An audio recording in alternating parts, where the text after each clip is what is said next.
The theater lights dimmed just enough to shift the room from excitement to anticipation, that fragile moment when thousands of people hold their breath without realizing it. From the side of the stage, the Filipino performer stepped forward slowly, almost cautiously, as if afraid the moment might disappear if rushed. The applause that greeted them was polite but restrained, the kind reserved for someone the audience hadn't yet decided to believe in. Cameras swept across the judges' table. One judge smiled encouragingly, another nodded, while Simon Cowell leaned back in his chair, arms crossed, his expression unreadable, already prepared for whatever came next. The performer introduced themselves with a soft voice that barely carried to the back rows. They spoke of home, of narrow streets filled with laughter, of long evenings where music was the only escape from exhaustion, of parents who worked endlessly so a dream could survive. Their accent was gentle, unpolished, real. Some people in the crowd leaned closer, sensing sincerity, while others shifted in their seats, unsure. Simon glanced down briefly, almost reflexively, as if expecting the familiar pattern of a decent but forgettable audition. When the music cue began, it was subtle, just a few notes, simple and clean. The performer closed their eyes, hands trembling slightly, chest rising as they drew a deep breath. For a split second, the entire theater existed in silence. Then the first note came out. It wasn't loud at first, but it was precise, so perfectly placed it seemed to land directly in the center of the room. The sound carried warmth and strength, something controlled yet deeply emotional. Conversation stopped instantly. A woman in the front row froze mid-clap. A cameraman subtly adjusted focus, sensing something unexpected unfolding. Simon's posture shifted almost without him realizing it, his shoulders leaned forward, and his gaze locked onto the stage. As the melody continued, the voice grew, not just in volume, but in presence. It wrapped around the audience, filling the space between seats, climbing the balconies, settling into the silence of the judges' table. There was no strain, no hesitation, only confidence born from years of singing without applause, without spotlights. Each lyric felt lived in, heavy with experience, as though the performer wasn't just singing a song but opening a door into their life. The crowd reacted in waves. Gasps rippled outward. Someone whispered, "Oh my God," barely audible but somehow captured by the microphones. One judge's eyes widened, instinctively reaching for the desk as if grounding themselves.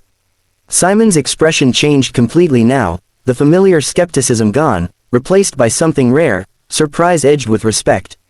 His eyebrows lifted slightly, lips parted, eyes following every breath, every shift of emotion. The performer stood still, letting the voice do all the work. No dramatic gestures, no forced theatrics, just raw delivery. The simplicity made it impossible to look away. The song climbed higher, demanding courage, demanding control. The performer met it without fear, voice soaring cleanly into a range that sent a visible shiver through the room. Somewhere in the audience, someone began to cry. Another person pressed a hand to their chest, as if physically affected by the sound. By the time the first section of the song reached its emotional peak, the theater no longer felt like a competition stage. It felt like a shared secret, a moment unfolding once and never again in quite the same way. Simon blinked slowly, then nodded once, almost to himself, as if acknowledging something undeniable. This wasn't just talent, it was something deeper, something rare.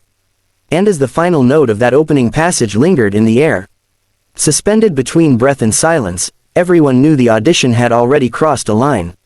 Whatever happened next, this was no longer an ordinary performance.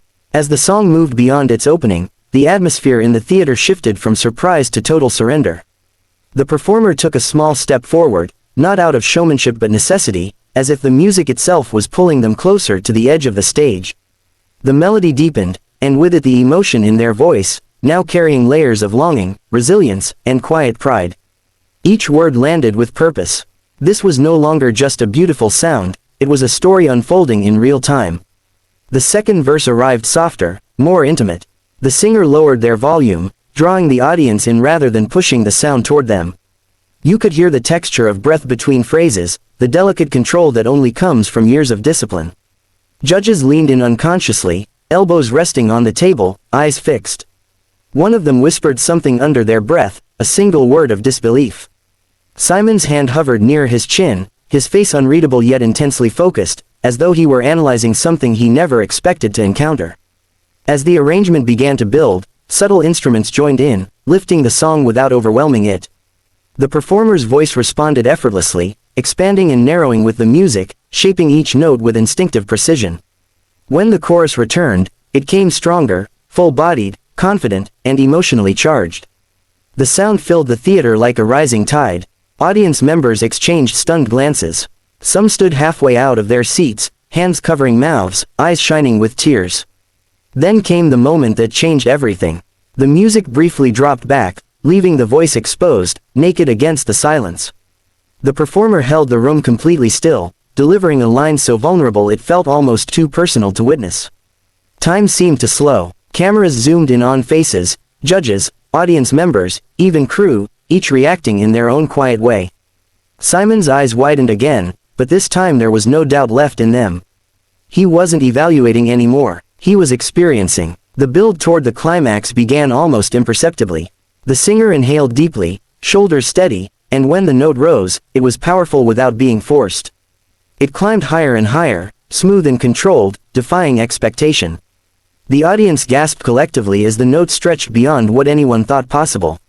A judge stood up instinctively, hand pressed to their heart. Another shook their head, laughing softly in disbelief. Simon leaned forward so far his elbows touched the table, his expression locked between shock and admiration. The peak of the song hit like a wave crashing into silence. The performer sustained the final high note, steady and unwavering, pouring everything into it. The sound vibrated through the room, through the seats, through the chest of every person present. Some closed their eyes, others reached for strangers beside them. The note finally resolved, melting into a softer phrase that carried both triumph and release. Before the last echo faded, the audience erupted. Applause thundered through the theater, rising from every corner. People stood, shouting, crying, clapping until their hands hurt. The performer stood frozen for a moment, eyes wide, as if unsure whether this was real. On the judge's table, Simon stood up slowly. He didn't clap at first.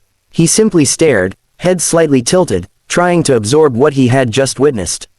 When he finally brought his hands together, the applause felt different, deliberate, heavy with meaning. He nodded once more, a small but powerful gesture. In that moment, it was clear the audition had surpassed competition rules and expectations. Something unforgettable had just taken place, and everyone in the room knew they had witnessed a turning point, one of those rare performances that would be talked about long after the lights went out. The applause refused to fade. It rolled through the theater in relentless waves, louder and more emotional with every passing second. The performer stood at center stage, chest rising rapidly, eyes glistening under the lights. Their hands trembled as they lowered the microphone, as if the weight of what had just happened was only now settling in. For a brief moment, they looked almost lost, scanning the sea of standing bodies, trying to comprehend the roar of approval that seemed to have no end. When the judges finally signaled for quiet, it took several attempts before the crowd calmed enough for anyone to speak.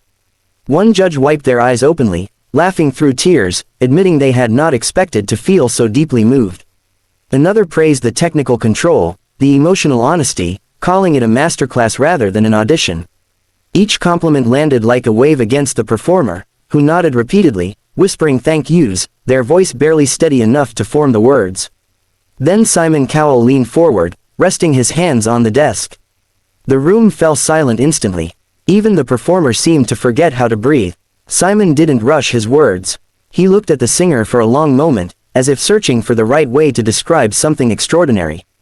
When he finally spoke, his voice was softer than usual, stripped of sarcasm or performance. He said he had heard thousands of voices on that stage, across many years, but what he had just witnessed was rare, something you couldn't manufacture, something that either existed or didn't. He paused, shaking his head slowly, almost in disbelief. He spoke about courage, the courage to stand alone on a massive stage, far from home, carrying not just a song but a story. He admitted that he had been wrong to underestimate the moment, and the audience responded with cheers before he even finished his sentence. The performer's lips quivered, tears finally spilling over as the realization hit them fully. Simon stood up, and the energy in the room shifted instantly. The judges glanced at one another, already sensing what was coming. Simon turned briefly toward them, then back to the performer. He said some performances remind you why the show exists at all, not for competition, not for ratings, but for moments like this. Moments that connect people across cultures, languages, and borders. Then, without further warning, he reached for the golden buzzer. The sound cut through the theater like a heartbeat. Golden confetti burst from above, cascading down in brilliant waves. The audience screamed as one, the noise overwhelming, almost physical. The performer dropped to their knees, hands covering their faces, tears streamed freely now, shoulders shaking. They looked up into the falling gold, disbelief written across every feature, as if afraid the moment would vanish if they blinked. Other judges rushed to the stage, embracing the performer, speaking words of encouragement that were lost beneath the roar of celebration. Simon remained standing, watching quietly, a small, satisfied smile on his face. He nodded once more, as though confirming a decision that felt inevitable the moment the first note had been sung. As the confetti settled, the performer finally stood, still trembling, surrounded by light and applause. They pressed a hand to their heart and bowed deeply, not just to the judges but to the audience, to the journey that had led them here. In that instant, they were no longer an unknown singer. From the Philippines, they were a symbol of possibility, proof that talent, when paired with truth, can cross any distance. Long after the cameras cut and the crowd slowly filtered out, people would talk about that audition. They would replay the performance, share it, relive the moment. Simon Cowell was left speechless. But for the performer, the memory would always return to this, the sound of a single voice changing everything, and a stage that transformed fear into gold.